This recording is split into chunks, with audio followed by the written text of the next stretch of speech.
ఓ కడియం సిఆరి, ఓ మోత్కుపల్లి నరసింహులే కాదు, తెలంగాణలో నాయకత్వాన్ని వహిస్తున్న కల్వకుంట్ల చంద్రశేఖరరావును కూడా ఎన్టీ రామారావు గారికి గుర్తించే రాజకీయ అవకాశాలు కల్పించిన సంగతి ఎవరు మరవద్దు. ఇది చరిత్ర. ఇంకొంతమంది ఆయన పేరు మీదనే చలామణి అవుతున్నారు. కొంతమంది నకిలీలు ఎప్పుడు ఉంటారు. వాళ్ళ ఆలోచనలు ఎట్లుంటాయో కూడా మనం చూస్తున్నాం. అందుకే ఇవాళ మిత్రులారా, ఈనాడు మేము అందిస్తున్న ఇందిరమ్మ ఇల్లు కావచ్చు, ఆనాడు ఎన్టీఆర్ గారు మొదలుపెట్టిన పక్కా ఇళ్ల పథకమే ఈనాడు ఇందిరమ్మ ఇళ్ల పథకం అని నేను ఈరోజు గర్వంగా చెప్పదలుచుకున్నా. ఈనాడు 3,24,00,000 మంది సన్న బియ్యం ప్రతి పేదవాడు దళిత వాడల్లో అన్నం తింటున్నాడంటే, సంటి పిల్లలకు బుక్కెడు పువ్వ తినిపిస్తున్నారంటే ఆ స్ఫూర్తి వెనకాల అన్న 2 రూపాయల కిలో బియ్యం పథకం ఉన్నదని నేను ఈరోజు చెప్పదలుచుకున్నా. ఇవాళ మేము ఇందిరమ్మ చీరలు ఇస్తున్నాం ఆడబిడ్డలకు. పండుగ పూట నాడు పెట్టే మేము చీర సారెగా భావించి ఈనాడు పాలపిట్టల లెక్క ఈరోజు మా ఆడబిడ్డలు చీర కట్టుకుంటున్నారు. దీనికి స్ఫూర్తి ఆనాడు ఎన్టీఆర్ జనతా వస్త్రాలు పేదవాళ్ళకు అందించి కూడు గుడ్డ నీడ అని ఎన్టీఆర్ ఏదైతే ఆలోచన చేసిండో ఆ స్ఫూర్తి ఈనాడు మా ప్రభుత్వంలో అమలు చేస్తున్న సంక్షేమ పథకాలలో కనిపిస్తుంది. మీరు ఒక్కసారి ఆలోచన చేయండి. ఈనాడు వైఎస్ఆర్ ప్రకటించిన ఉచిత కరెంటు కావచ్చు, ఈనాడు రైతులకు మేము అందిస్తున్న 24 గంటల ఉచిత కరెంటు, దీనికి స్ఫూర్తి ఆనాడు అన్న ఎన్టీఆర్ 50 రూపాయలకే హార్స్ పవర్ అని రైతాంగాన్ని ఆదుకోవడానికి వారు అందించిన విద్యుత్తే, వారు అందించిన శక్తే ఈనాడు ఉచిత విద్యుత్తు అని నేను చెప్పదలుచుకున్నా. ఇవాళ మిత్రులారా, ఆనాడు ఎస్సీల కోసం, ఎస్టీల కోసం, మైనారిటీల కోసం అమ్మ ఇందిరమ్మ పాటుపడితే బలహీన వర్గాల కోసం అన్న ఎన్టీఆర్ పాటుపడ్డాడు. ఇవాళ బలహీన వర్గాలు, పాలితులుగా ఉన్న బలహీన వర్గాలు ఈరోజు పాలకులుగా మారినరు అని అంటే అన్నగారి యొక్క ఆశీర్వాదం తెలంగాణ సమాజానికి అందబట్టే పాలితులుగా ఉన్న బలహీన వర్గాలు ఈరోజు పాలకులుగా మారినరు. ఒకనాడు గ్రామాలలో పటేలు పట్వారి వ్యవస్థ ఎంత బలంగా ఉండేనో వాళ్ళ చేతుల్లో తెలంగాణ నలిగిపోతుంటే ఎన్టీ రామారావు గారు పటేల్ పట్వారి వ్యవస్థను రద్దు చేసి పేదలకు విముక్తి కలిగించిన చరిత్ర ఈ ప్రాంతంలో ఉన్నది. ఆనాడు ఇందిరాగాంధీ గారు సాయుధ రైతాంగ పోరాటాన్ని స్ఫూర్తిగా తీసుకొని దళితులకు, గిరిజనులకు, ఆదివాసీలకు భూ పంపకాలు చేపట్టి అసైన్మెంట్ పట్టాలు ఇచ్చి గ్రామాలలో ఉన్న పేదలకు ఆత్మ గౌరవాన్ని ఇందిరాగాంధీ గారు అందిస్తే పటేలు పట్వారి వ్యవస్థను రద్దు చేసి బలహీన వర్గాల ఆత్మగౌరవంతో బతికే అవకాశం ఎన్టీ రామారావు గారు కల్పించారు. మిత్రులారా, ఇవాళ ఎక్కడైనా చూడండి మా ప్రభుత్వం అమలు చేస్తున్న సంక్షేమం, మా ప్రభుత్వం అమలు పరుస్తున్న అభివృద్ధి ఇందిరాగాంధీ గారో ఎన్టీఆర్ గారో వారి స్ఫూర్తి కనిపిస్తుంది. ఈరోజు ఇందిరమ్మ ఆశీర్వాదం, అన్న ఎన్టీఆర్ స్ఫూర్తి ఈరోజు మా ప్రజా పాలనలో కనిపిస్తుంది, మా ప్రభుత్వంలో కనిపిస్తుంది, మా నిర్ణయాలలో కనిపిస్తుంది. అందుకే ఇందిరమ్మ మాకు ఎంత ముఖ్యమో ఎన్టీఆర్ కూడా అంతే ముఖ్యం. ఇందిరమ్మ ఒక తరం అయితే ఎన్టీఆర్ ఒక శకం. వాళ్ళిద్దరి కలయికనే ఈనాటి ప్రజాపాలన. ఈ ప్రజాపాలన ప్రజలకు అందుబాటులో ఉంది అనంటే ఒక ఇందిరమ్మ స్ఫూర్తి, ఒక ఎన్టీఆర్ యొక్క ఆలోచన విధానం ఈనాడు మేము అమలు చేస్తున్నాం. మిత్రులారా, ఇవాళ మా నిర్ణయాలు మీరు చూసిండ్రు. ఆడబిడ్డలకు ఆర్టీసీలో ఉచిత బస్సు కావచ్చు, ఆడబిడ్డలకి ఈరోజు అదానీ అంబానీలతో పోటీ పడి సోలార్ పవర్ విద్యుత్ ఉత్పత్తి కావచ్చు, ఆర్టీసీలో ఉచిత ప్రయాణమే కాదు, ఆర్టీసీ 1000 బస్సులు ఆడబిడ్డలను యజమానులను చేసి ఈ రోజు వాళ్ళని వ్యాపారాలలో రాణించే విధంగా చేసినాం. ఆనాడు అన్న ఆడబిడ్డలకు ఏ విధంగా ఆస్తిలో హక్కిచ్చిండో ఈనాడు 1 కోటి మంది ఆడబిడ్డల్ని కోటీశ్వరులను చెయ్యాలన్న లక్ష్యంతో మా ప్రజాపాలన పనిచేస్తుంది. మా సీతక్క, మా బట్టి విక్రమార్క గారు దీన్ని అమలు చేస్తున్నారు.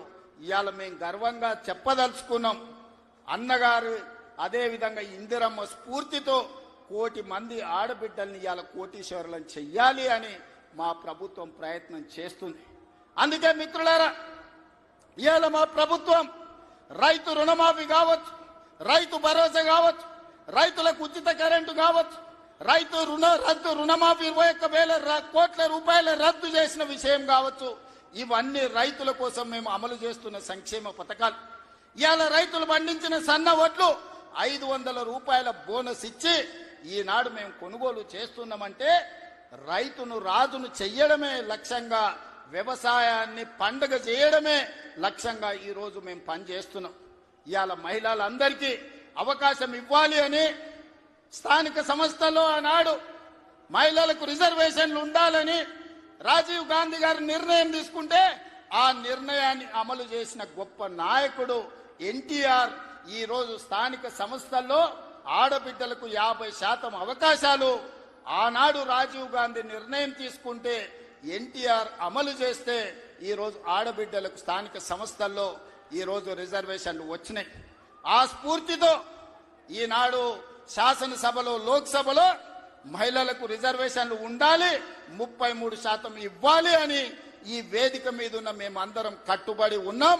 రాబోయే ఎన్నికలు 33% రిజర్వేషన్లు ఈరోజు మహిళలకు ఇచ్చే విధంగా మేము ముందుకు వెళ్తామని నేను తెలియజేస్తున్నాను.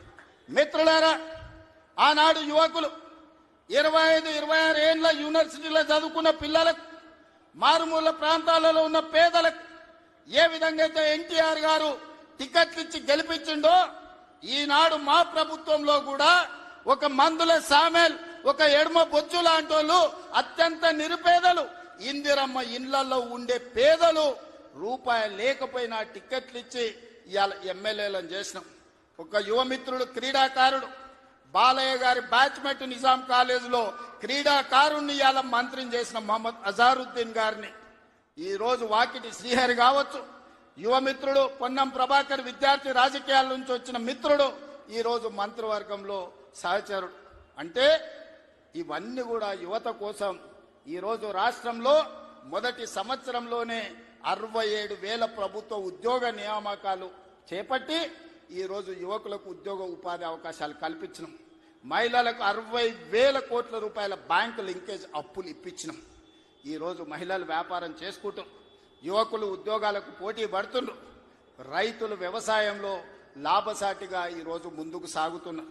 ఇవన్నీ మీ ఆశీర్వాదంతో మీరండగా నిలబడి ఆనాడు 2023 డిసెంబర్ 7 నాడు ప్రజాపాలనను మీ ఆశీర్వాదంతో అధికారం చేపట్టి ఉప ఎన్నికలు జరిగితే కంటోన్మెంట్ అయినా, జూబ్లీ హిల్స్ అయినా మీరందరూ అండగా నిలబడి గెలిపించబట్టే ఈనాడు ప్రజాపాలన ముందుకు సాగుతుంది.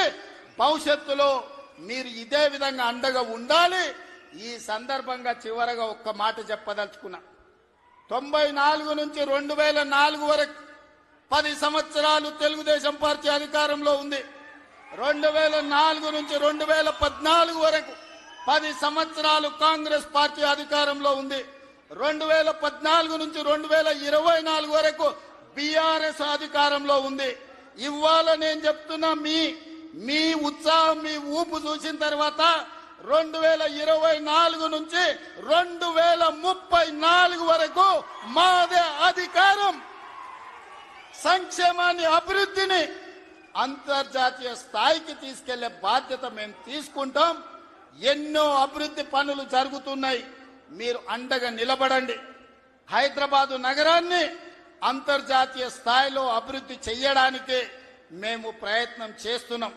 ఆనాడు మీ రోజున ఫైనాన్షియల్ డిస్ట్రిక్ట్ కావచ్చు, హైటెక్ సిటీ కావచ్చు, వీటన్నిటినీ చంద్రబాబు నాయుడు గారు ప్రణాళికబద్ధంగా ముందుకు తీసుకెళ్ళింది. ఇవాళ మా ప్రభుత్వం 30,000 ఎకరాలలో ఎయిర్పోర్ట్ కి కూతవేటు దూరంలో భారత్ ఫ్యూచర్ సిటీని నిర్మిస్తున్నాం.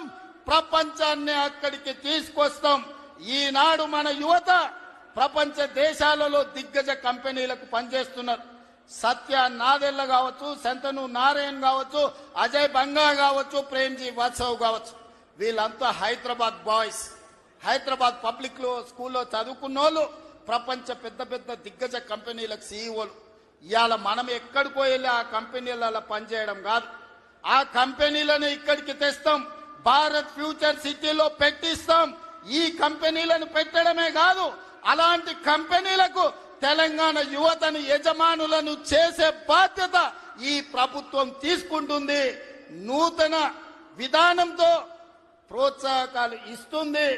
యువతకు ఉద్యోగ ఉపాధి అవకాశాలు కల్పిస్తుంది.